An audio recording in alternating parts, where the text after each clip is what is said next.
ನಮಸ್ಕಾರ, ನೀವು ನೋಡ್ತಾ ಇದ್ದೀರಾ ನ್ಯೂಸ್ ಫಸ್ಟ್ ಲೈವ್. ನಾನು ಸಬಾ ಹಕೀಂ. ಪ್ರಮುಖ ಸುದ್ದಿಗಳನ್ನು ನೋಡೋಣ. ಮೊದಲಿಗೆ ಹೆಡ್ಲೈನ್ಸ್.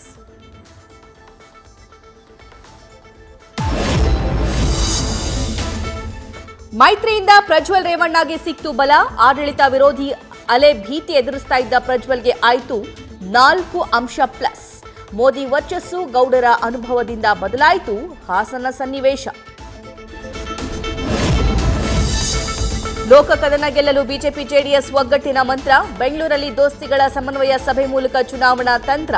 ತಳಮಟ್ಟದ ನಾಯಕರ ಹೊಂದಾಣಿಕೆಗೆ ಮೀಟಿಂಗ್ನಲ್ಲಿ ರೆಡಿಯಾಗಲಿದೆ ಸೂತ್ರ. ಮಂಡ್ಯದಲ್ಲಿ ಮೈತ್ರಿ ಒಗ್ಗಟ್ಟು ಪ್ರದರ್ಶನದಿಂದ ಸುಮಲತಾ ಅಂಬರೀಶ್ ಅಂತರ. ರಾಜಕೀಯ ನಡೆ ತಿಳಿಸದೆ ರೆಬಲ್ ಲೇಡಿ ಮೌನ. ನಾಳೆ ನಡೆಯಲಿರೋ ಅತ್ಯಾಪ್ತರ ಸಭೆ ಬಗ್ಗೆ ಹೆಚ್ಚಾಯಿತು ಕುತೂಹಲ. ಏಪ್ರಿಲ್ 3 ಶುಭ ದಿನ ಅನ್ನೋ ನಂಬಿಕೆ.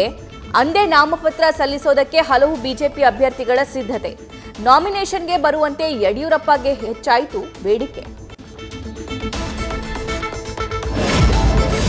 ಇಂಡಿಯಾ ಮೈತ್ರಿಕೂಟದ ವಿರುದ್ಧ ಬಿಜೆಪಿ ಅಟ್ಯಾಕ್. ಪ್ರಧಾನಿ ಹುದ್ದೆಗಾಗಿ ಕಿತ್ತಾಟದ ಮಾದರಿ ವಿಡಿಯೋ ರಿಲೀಸ್. ಮತ್ತೆ ವಿಡಿಯೋ ಬಿಡುಗಡೆ ಮಾಡಿ ವಿಪಕ್ಷಗಳ ವಿರುದ್ಧ ಡಿಜಿಟಲ್ ಸ್ಟ್ರೈಕ್.